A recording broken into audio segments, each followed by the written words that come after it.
Welcome to Pretty Lies and Alibis. Let's seek the truth and travel the long road to justice together. What you know, Alibiers? Welcome to another episode of Pretty Lies and Alibis. I'm JJ. Music fact of the day before we jump right in. In 1985, Michael Jackson bought the publishing rights to most Beatles songs for $47.5 million. And he used money from the profits of his album Thriller. This ended his friendship with Paul McCartney, who felt betrayed by Jackson for doing that. Interesting. I knew he owned the catalog. I just didn't know that it ended their friendship. All right, so we are going to jump right in. Remember, we were talking about last episode. We are going to get into Ian and his ex-wife Natalie's deal. Where obviously his ex-wife and mom are concerned after talking to Brandon. So this picture on the screen is an interview that Ian and Melaniece gave in May of 2020. This was just a month before the kids' bodies were found. This was with 12news.com. And I will link that in the description if you want to watch the whole interview. I'm actually going to go back and watch the whole thing and then do a full episode on things. So, Ian, they gave this and he explained what happened leading up to him cooperating with the FBI and wearing a wire.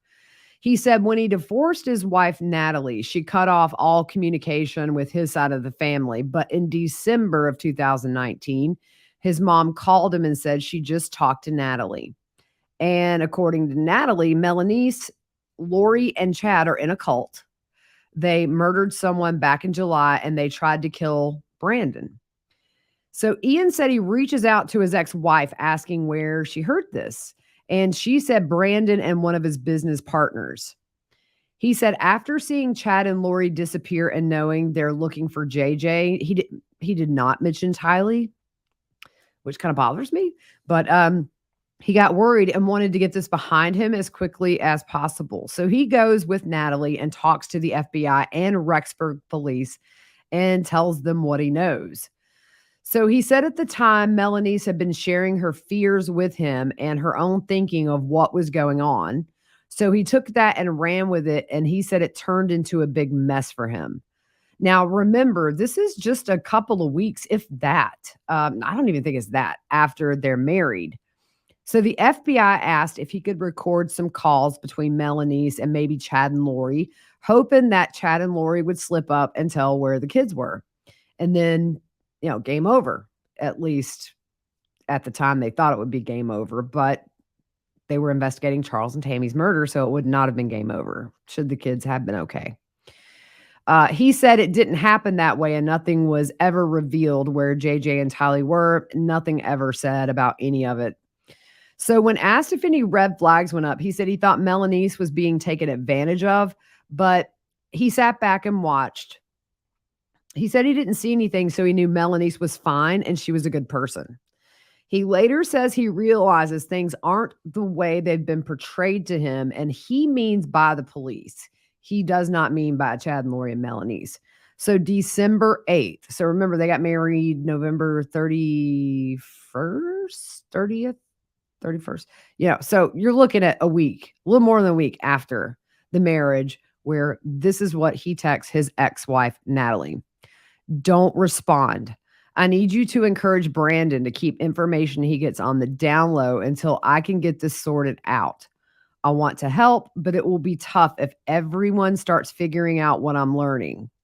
She didn't know beforehand what was going to happen. They made the attempt, failed, and told her about it after the fact. I understand that he, meaning Brandon, doesn't want the kids around her because of all this. But I believe if she can see them, it will put a huge dent in her trust with her uncles. And that's plural. And I'm assuming Alex and Chad. She's scared and has been told her two middle children are dead. She has a family court date on December 11th, and I'm trying to get her to go. I don't know if I can convince her to go on Wednesday. I'm trying, but she, quote, got an answer, end quote, last night from God himself. Her uncles have her so wrapped up. They're telling her she needs to move to Missouri. That's not going to happen because I'm not going to leave Rexburg. They think it has something to do with jurisdiction, which is interesting. Are we talking about like jurisdiction because of the crimes they committed? Dumbest thing ever. Don't respond. Just wanted to update you earlier because I had a quick second to call. Stay safe. So this document that we're about to get into allegedly came from Ian's computer and was actually used in Brandon and Melaniece's custody battle. Ian tries to piece together what he can about this group's beliefs and other events. So, multiple probations. There are a minimum of 9 mortal lives to become exalted, but more to become gods. After 2 mortal lives, you can choose to sign a light contract or dark contract. Choosing light or dark isn't permanent. You can choose not to be reborn if you're satisfied with your progress. The veil grows thinner every time you're reborn. Multiple sealings possible, but males can choose one true spouse or have many. And the translation, a translated being cannot die, cannot reproduce, which is curious because Lori and Zelima were super happy they were starting to get their minstrels back. They do not need sleep or food, do not feel the sorrow of the world. Injury is possible, but healing is accelerated and it's never fatal. Translation is done in multiple phases and tests, usually lasting 3 days, but healing is Upon completing the last phase, the Lord appears to the translated. So physical can be any physical ailment from sexual desire to disease to severe fatigue. Emotional, any emotional or mental ailment. Spiritual, a great test of faith, a time of darkness and doubt. Sexual, possible new phase discovered as husband and wife become more united sexually, possibly increasing vibration. Sorry, y'all. I literally have the sense of humor of a 15-year-old boy. There are 50 dark translated humans, and unfortunately, Detective Hope and Hermosillo have been identified as such. So, work under the direction of Satan, Lucifer, and Cain. Then it says stats, vibration, an indication of one's spiritual strength, and above a certain level, and he has in parentheses 1,000 with a question mark, garments are no longer necessary. Higher vibrations can help to thin the veil a little. Libido 1 through 100 is an indication of a sex drive. The trust level, we know that. We've seen those scales that Chad made for Lori, an indication of how much someone can be trusted. Then you have a light dark percentage, an indication of how much light and darkness dwell in one's body. And we are all too familiar with that. So zombies, human bodies that have had their original spirits forced from them and have been possessed by either a demon, original third of the heavenly host who followed Lucifer. A disembodied spirit is once living human spirits who have chosen not to be reborn into another probation, or a worm/slug, which is a creature controlled by Lucifer that enters the body to control the host. And I swear, y'all, I saw some terrible horror movie in the 80s about that, I think. Spirits can be pushed from their bodies during traumatic events or deadly injury. Spirits pushed out or trapped in limbo as the body they're tied to is still living but cannot be occupied by them anymore. Spirits trapped in limbo cannot progress to a new mortal life and cannot re-enter their existing body. The only way to move forward is to await the death of their current possessed body. This is an illegal action against heavenly law performed by the possessor. So being able to teleport when translated beings are needed, they may, with the Lord's permission, teleport to the necessary location to perform their assigned duties. Dark and light portals are physical objects all around us that have ties to the spiritual world and can open portals or gateways to both light and darkness, through which light and dark entities may pass. It's so Harry Potter. You remember they have the port keys where like you put your hand on it, boom, you get put somewhere else. I'm telling you, man, Chad was a Potterhead. And then he just twisted it. Like, I can't even watch it without thinking about Chad, y'all. All right, Church of the Firstborn and the 144,000.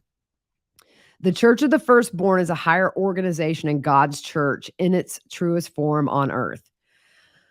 The mysteries of God are revealed to those who have become part of it.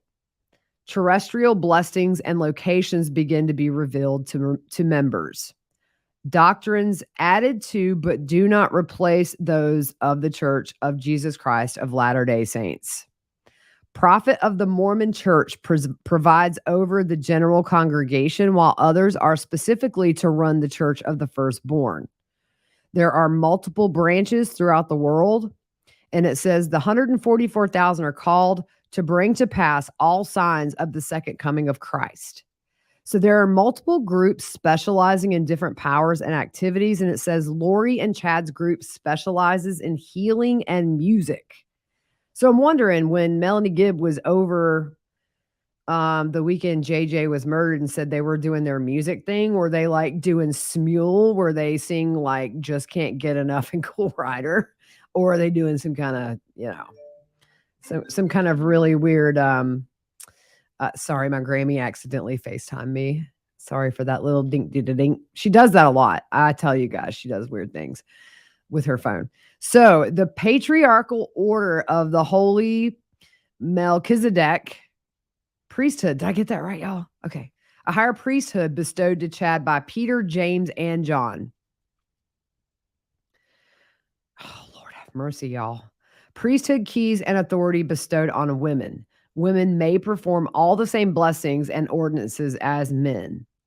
The dark church and priesthood, Satan is God's exact opposite.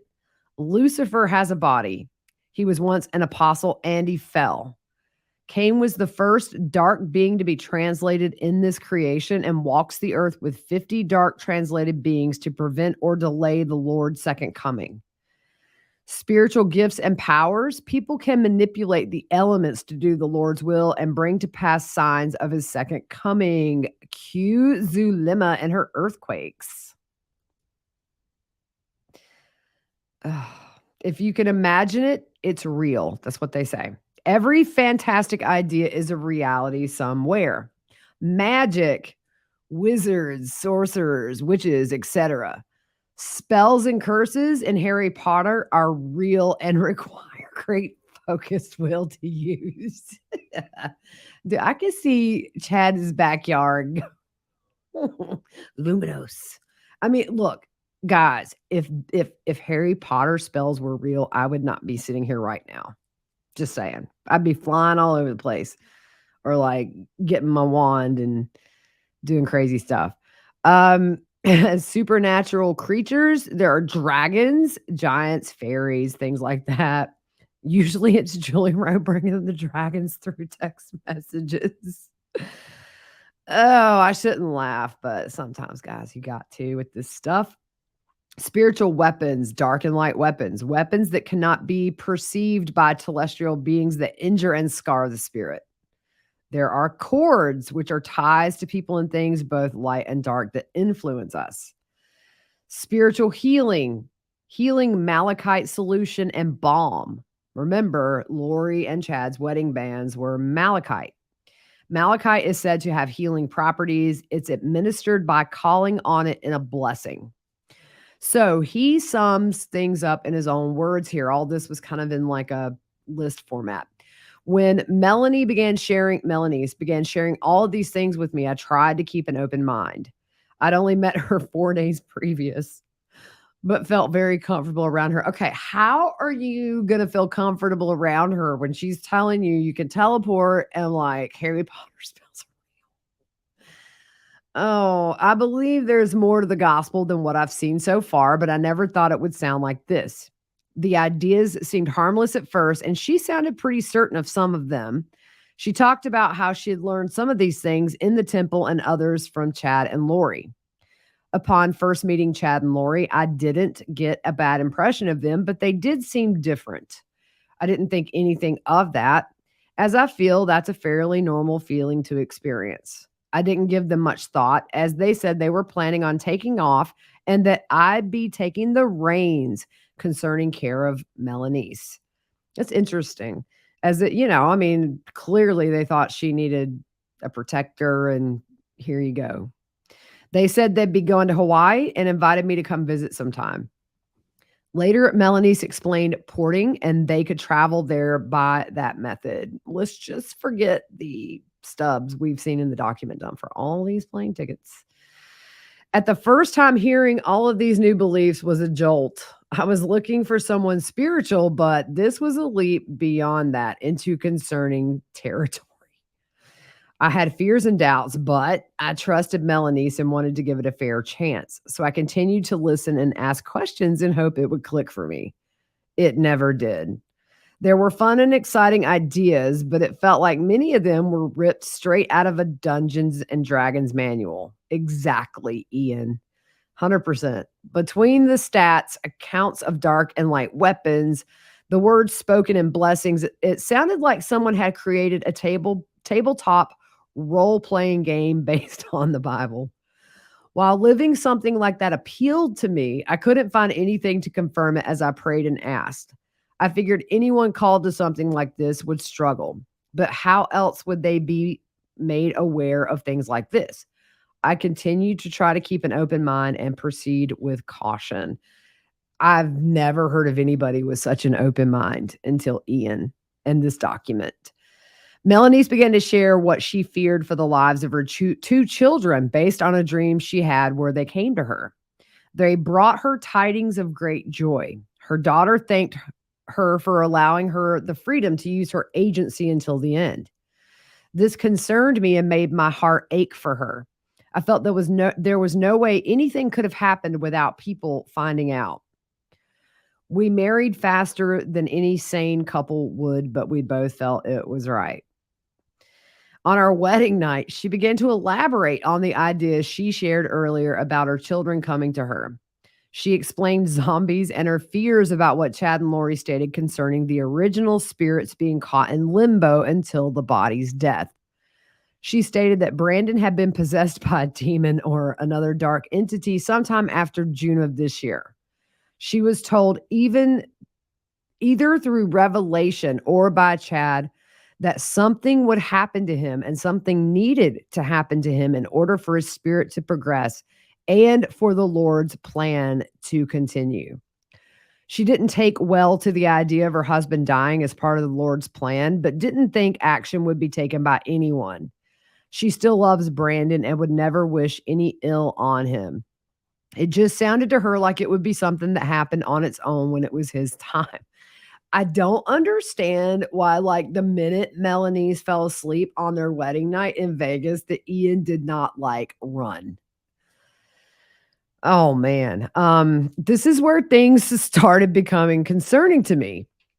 She shared the idea that Chad and Lori could have directed Al to take a shot at Brandon. It wasn't anything she was sure about. The concern began when she was called into the Gilbert police station and asked about Chad, Lori, and Alex after the attempt on Brandon's life. She later was given the impression that the bullet needed to move 5 inches so as to not hit Brandon, which is true. He came inches from being murdered. Initially, to me, it sounded like this was told to her by Chad. The discussion moved to Chad and Lori's missing children. At the time, only JJ was counted as missing, and the Rexburg PD had conducted raids on Melaniece's apartment along with Al's. Melaniece had been told by Chad and Lori that their children had been possessed and had become zombies. She shared concerns that she's been told Brandon needed to die, and that may indicate that Tylee and JJ needed to die as well. She told me she was worried that Al may have had to take care of the kids. She explained that Al had great faith and never wavered in his trust in the Lord. No task would be too difficult or great for him. When I asked for clarification, she restated her concern verbatim. At that point, I became severely worried, but told myself there's no way I just married into a situation so sinister. I spent the next 2 days trying to justify my actions and reassure myself that everything was fine, but I couldn't get to that point.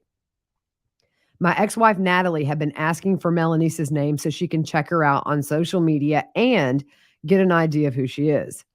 Melaniece had been adamant that I not share her full name with anyone for fear that Brandon may locate and harass her. I couldn't justify that and eventually gave Natalie Melaniece's full name. On Tuesday, December 2nd, I got a call from my mother. She'd just gotten off the phone with Natalie. We went through that where they talked about they haven't spoken in 8 months. And the call was a video call from Natalie. Natalie was terrified. She had managed to reach Brandon through his business and heard his side of things. She had been told Melaniece was in a cult and tried to have him killed. While I didn't and still don't believe she had anything to do with his attempted murder, I was still terrified at the possibility. The next morning on the way to work, Natalie called and we were discussing how to handle this in order to keep our kids safe. She told me sorry, y'all. She told me she'd be going in to meet with the police. I told her I'd go along and lay out everything I understood. I saw two possibilities. The first was that Melaniece isn't who I thought she was, and I keep myself and my family out of a dangerous situation. The second was that Melaniece has been taken advantage of, and I'm going to get her out of a messy situation and healed. When meeting with the police, I intended to share things as I understood. Detectives Hope and Hermosillo were present along with an FBI agent named Ricky. I've since shared all of my concerns with Melaniece and have gotten clarification on some of them. What I shared with the police were the ideas that Chad, Lori, and Alex may have planned shooting at Brandon, and that Tylee and JJ may be in serious danger if Melaniece's fears have any validity. If shooting at Brandon was indeed based on the idea he was not longer actually Brandon and needed to die as part of the Lord's plan, then the kids' lives could be forfeit based on the idea they're not really Tylee and JJ anymore. I shared that Melaniece had concerns about them participating in the shooting and was against anyone trying to hurt him. She couldn't see them doing these things, but she also knew they would follow the Lord's will as they saw it. I shared ideas about earthquakes being prepared in Salt Lake City and that it was believed there would be a time when the quakes hit that many possessions would occur there due to the high number of injured there would be. Such a thing would be a huge threat to God's plan and would need to be dealt with directly. Alan Zulema had stayed in Vegas and were preparing earthquakes at the time I spoke with police. I shared concerns for the safety of my kids and Natalie. I offered to help in any way I can, and then I allowed them to pull data from my phone. I met with them again the following afternoon and restated what I knew for a few other detectives, Lieutenant Ball and another FBI agent named Travis. They shared some mild concern about me potentially spying for Chad and Lori. I explained I was there because I was concerned primarily for the safety of my kids and that I wanted to get Melaniece out of this if possible. They gave me a recording device that looked like a thumb drive on a keychain. My plan was to record anything I thought that could help locate Tylee and JJ, locate Chad and Lori, and understand what happened when Brandon was shot at. If I thought Chad and Lori were going to be calling, I'd turn on the recorder and just let it run until they hung up. I didn't feel that anything substantial was recorded as Chad and Lori never talked about the kids or their current location. Most of the conversations consisted of everyone commiserating about the current circumstances, discussing religious ideas, and just catching up. In addition to the recordings, I would talk with Ricky and he'd let me know about things that may come up in conversation. He was never specific, but would give me enough information for me to know when it came up. These tips turned into Tammy's body being exhumed and Al's passing. On December 19th, Detective Hermosillo contacted me and told me they had another warrant for Al's apartment next door. He asked if I'd give them the code to the garage so they would not have to break the door in. I shared the code. I didn't see any reason not to. They went in with a forensics team and looked for any evidence of JJ having been there. Melaniece saw them there and spent the afternoon at my apartment.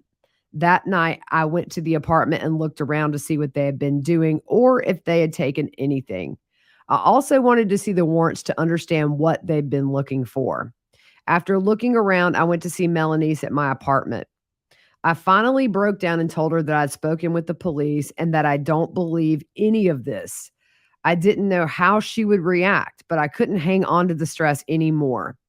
Of course, she was hurt, feeling betrayed, but she reassured me that she loved me and she understands why I did it. At that time, I didn't share that I'd been recording anything. I wasn't sure if we'd hear from Chad or Lori again. Over the following week, we had discussions on our situations, and I came to understand things a little better. She was legitimately afraid of the ideas I'd shared with the police and FBI, but they weren't anything she had proof of. As I've spoken with her and dug into the details, I've come to believe she truly doesn't know anything about who shot at Brandon or where the kids have gone. She only has what if scenarios that she has shared. I'm worried that I jumped the gun and have sent authorities on yet another wild goose chase, along with prompting them to light up the national media with pieces of what I share. I'm worried that that was twice. My intent was to protect my family and help solve the case of the kids' disappearance, not smear anyone in the public eye. I certainly didn't want to give Brandon any ammo to hurt Melaniece any more than he already has. I still have my doubts. Primarily, why not turn to the police first instead of disappearing if you claim your life is in danger? Why leave your innocent niece here to clean up the mess and encourage her not to cooperate with authorities? Why encourage her not to fight for her kids?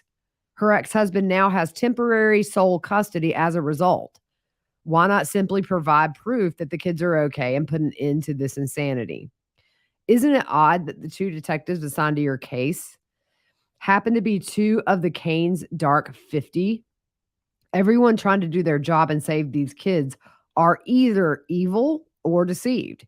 Your kids are missing, and it doesn't come up once during a handful of lengthy conversations. There are so many more that I have. I don't ever want to have anything to do with those two after this. Melaniece has been put through the ringer because of their paranoia and now is in the hot seat because I went to the police and tried to help. I know she's done nothing wrong, and I want her free from this. I will no longer openly cooperate with the police or the FBI, but I will through a lawyer. My final straw was when I received a call on Friday from Ricky where he threatened charges of lying to a federal office and or being an accessory in the disappearance of Tylee and JJ because Melaniece couldn't clearly answer questions about the religious aspects of the investigation. After I shared my doubts with her, her world shattered. She couldn't answer those questions because she doesn't know what she believes about those things anymore. There was so much information dumped on her by Chad and Lori that she can't remember what she learned from them, from the podcast she listened to, or on her own. A 20-year veteran FBI agent throwing a hissy fit after one shaky interview tells me all I need to know about how they want to handle this. She didn't trust authorities before because of how poorly it says AF, treated her when she went to pick up her kids with a court order in hand. And that's where that ends. As far as Ian's paper goes, whether or not there's more, I haven't seen any. If there are, I will do it. But I think that's kind of all that's been released at this point. So we're going to stop here. Then we are going to pick up on December 9th, where Kay is going to be emailing Detective Moffat, inquiring if they found if JJ's medication had been filled and things like that. Appreciate you hanging out with me. We'll see you soon.